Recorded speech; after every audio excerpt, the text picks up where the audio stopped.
Good morning, everyone. Good morning, colleagues. Morning. Kumnandi balapha. It is nice to be here. It's nice to be here. Thank you so much. I'm very happy to be part of this higher education close-up conference on this theme of trust. I thank Professor Sue McKenna, Dr. Menzi Shengwa, and the entire team that brought us together in the space that feels both intimate and expansive. I would like to acknowledge the presence of the Vice Chancellor, Professor Siphokazi Magadla, whom I did not expect to be here, so I'm not much more nervous. So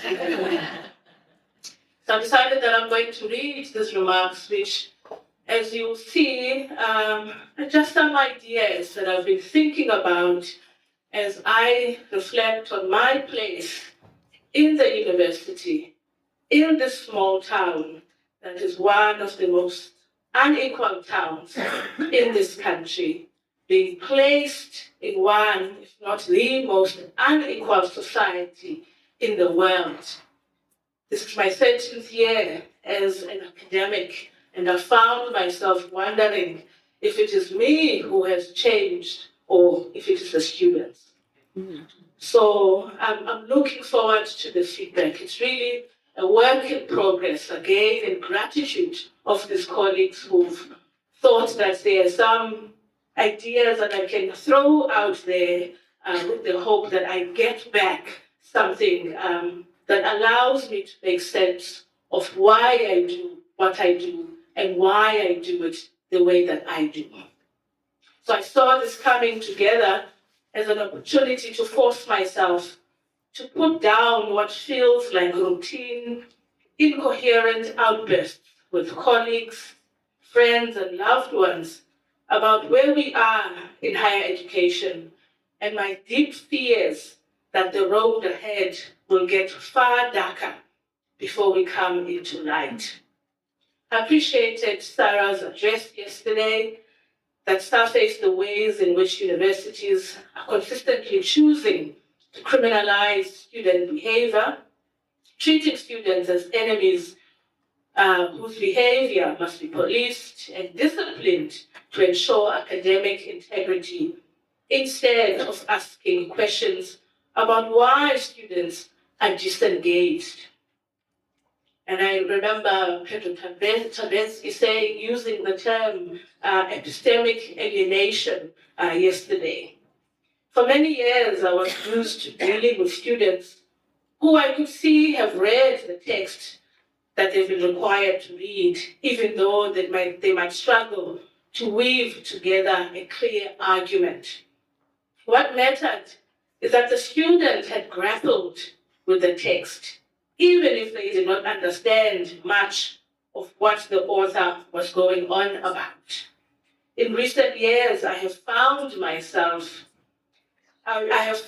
it devastating to read essay after essay where I see no evidence that the student had read any course-related material.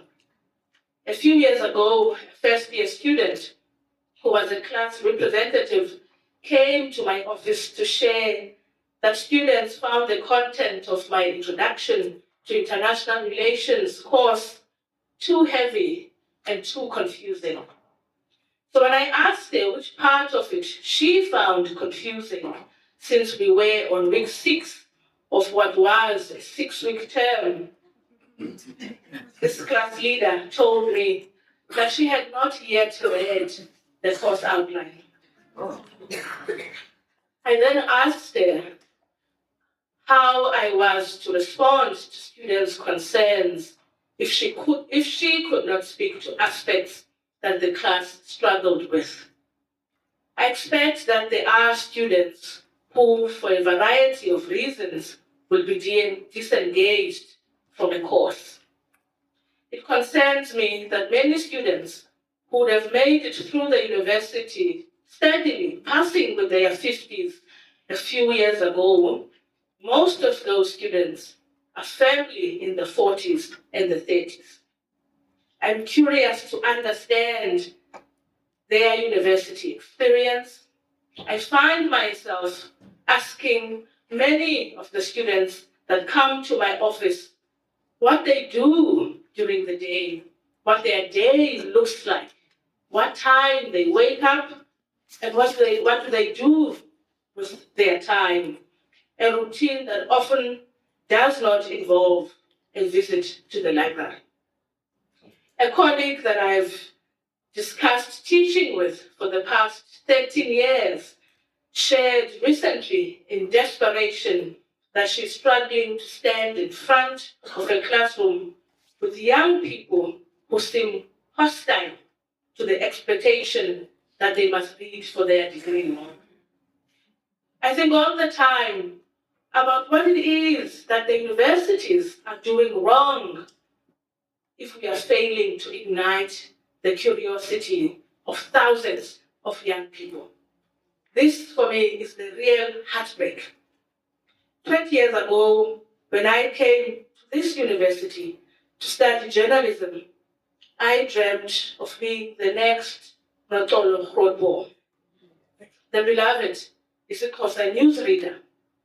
I did not know then that when Rhodes referred to Indaba zasemzini, that she was referring to foreign affairs. Growing up at a time when Miranda Stradom traveled around the world, tracking Thabo Mbeki's vision for what seemed then as an imminent African renaissance, I did not know then that what these women were illuminating on television was a path for me to a discipline that concerns itself with the condition and possibilities of transforming the international system. 20 years later, we are further and further away from the African Renaissance of our dreams. While 2024 has been hailed as the ultimate election year, with 64 countries voting, it does not seem to me that most of us are feeling optimistic about democratic institutions or that we can bet on a democratic future.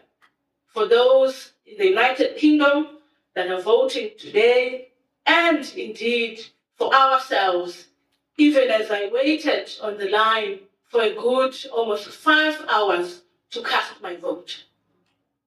Our students know this reality and the sense of hopelessness about the future all too well.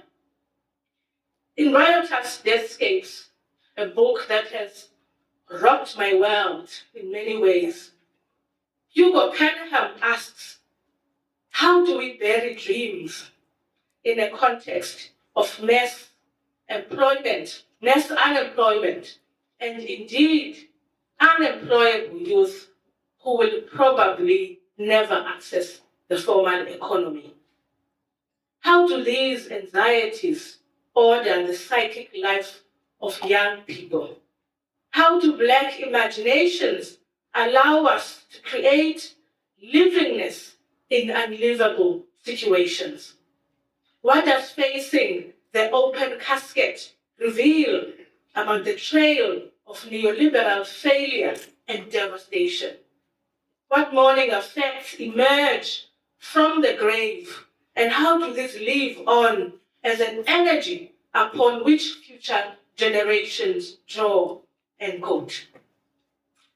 Penham explains that Riotous Deathscapes is a portrait of life among the dead. He presents us with what he calls Mbondo theory, which is a way of seeing, knowing, being, and living with and against sedimented devastation. He tells us that this is a theory of being in relation to persons, ancestors, the natural world, life, and death. It is a way of returning to the remnants of the colonial apocalyptic explosion and working in the debris. as a mode of sitting with sorrow in the moments of quiet, it might also be understood as a way of living with awfulness. It attends to how Bondo people fashion death for life. To fashion death for life is what I understand Cornel West to mean when he talks about a tragic comic hope, which is the ability to laugh and retain a sense of life's joy, preserve hope even while staring in the face of hate and hypocrisy, as against falling into the nihilism of paralyzing despair. This life of Emambonweni that Canham describes is a world that I know all too well, as I worry that both of my brothers have buried too many of their friends at too young an age. I think of this world as I look at a generation of young men in my own family who are younger than my youngest brother, many of whom are in various forms of drug addiction. Canham insists that if one cannot afford to fly to Dubai, to be high is to travel. I know too that many young people in my classroom know this world all too intimately. How do we reconcile what seems like a possibility of mobility while their peers are destined to bury their dreams? I am reminded of Carolyn Nordstrom's book, Shadows of War, a book again I turn to when I try to make sense of where we are as South Africans. Nordstrom recalls asking a nurse in Angola what one needed to know to understand that country. The nurse responded, "You need to understand death. Everyone here is on an intimate terms with death. Everyone has lost someone they love to the war. Death walks everywhere with people." How does the humanities speak to Africa's riotous deathscapes as both a recognition of colonial and capitalist abandonment, as well as a call to action to fashion a new planetary possibility? When Janine Jones, who writes in the American context, writes about radical entanglement for social change, she is not referring to the logics of too big to fail. She explains that when financial institutions entangled with the real economy in such a way that either their bigness meant that if they failed, the real economy would fail 100-fold. Alternatively, they convinced many of us that they were too big to fail. That is, they persuaded us that we would feel overwhelming pain if they failed. Taxpayers would have to bail them out to save themselves. Entire communities across the globe could fail, could, as in a real possibility or an epistemic possibility endowed with high stakes uncertainty, even though when these communities went down, Wall Street did not crumble with them, end quote. Jones is referring to a life and death interdependency, which means that your life depends on mine as much as mine depends on yours. She explains that COVID-19 failed to bring about the life and death interdependency conditions, but rather it showed itself as instrumentalized as a natural killer of those who have already been marked and packed for disposal. She explains that COVID-19 offers an imaginary glimpse into a world where interdependencies created by oppressive systems of death and accumulation could take all of us down. This is what the political realists in international relations may loosely and perhaps crudely refer to as mutually assured destruction. So in this context of a global deathscape that is predicated on the possibility, on the disposability of Black and brown people, how do we teach and research in ways that surface the conditions of a life-death interdependency, a radical entanglement for social change? In my postgraduate class this year, a student was shocked when I blurted out that universities remain locked in what feminists have called an aid and stay approach towards transformation. I was sharing with the student that I worry that in the long term, these institutions change us and that we don't change them. What does it take for Black women to trust a university? Yesterday, Abongile concluded her presentation by asking why Black women should be expected to trust universities that marginalize them. I asked her afterwards what trusting a university would mean for the Black women in her study. Does it mean that one feels that questions of race, class, and gender are now resolved? Or does it mean that the Black woman who chooses the university as a site from which she struggles towards social change? Bell Hooks argues that a Black person has to choose a place from which they battle for social change. This means that the university would be trustworthy to the extent to which it provides conditions for people to battle for a better world. I'm often worried that when the Black academic leader is appointed into a position of power, some academics and some students take this appointment as a sign that the battle for substantive transformation has been won. When Sarah noted yesterday that part of what needs to happen is to make university policies part of everyday culture in our departments and the university, instead of referring to them in terms of crisis, I was reminded of how I revisited 3 specific policies during my tenure as a head of department: the equity and institutional culture policy, the protocol on the managing of close relationships between staff and students, the policy on eradicating unfair discrimination and harassment, and the sexual offenses policy. At our postgraduate orientation, I make a point of speaking to these policies.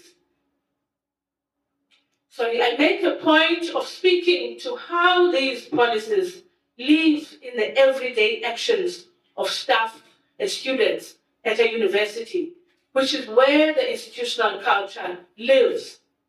I speak about how these policies allow us to realize our aspirations towards an anti-racist, anti-sexist, anti-homophobic department culture.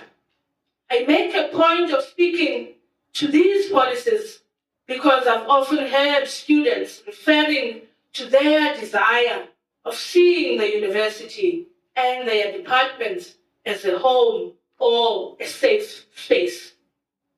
My view is that homes and safe spaces are complicated ideas. I do not believe that universities are either homes or safe spaces. I do not believe that they need to be so. Certainly, I don't believe that they need to be a home in order for them to offer a public good. I believe that they can be critical institutions without having a totalizing presence in our lives. This we can discuss. I'm still working through this idea. Some of you may listen to a podcast by the psychologist Esther Perel, who argues that one of the great transformations of the 21st century is the totalizing impact of work in our lives, in ways that we have become our jobs. As she explains, this has not always been the case for Black and brown people. For one, the mother who cleans the university residence is not consumed by an identity of being a member of a support staff. Out of this campus, she may be a leader in the women's Maniano group in her church. She may work for a social movement.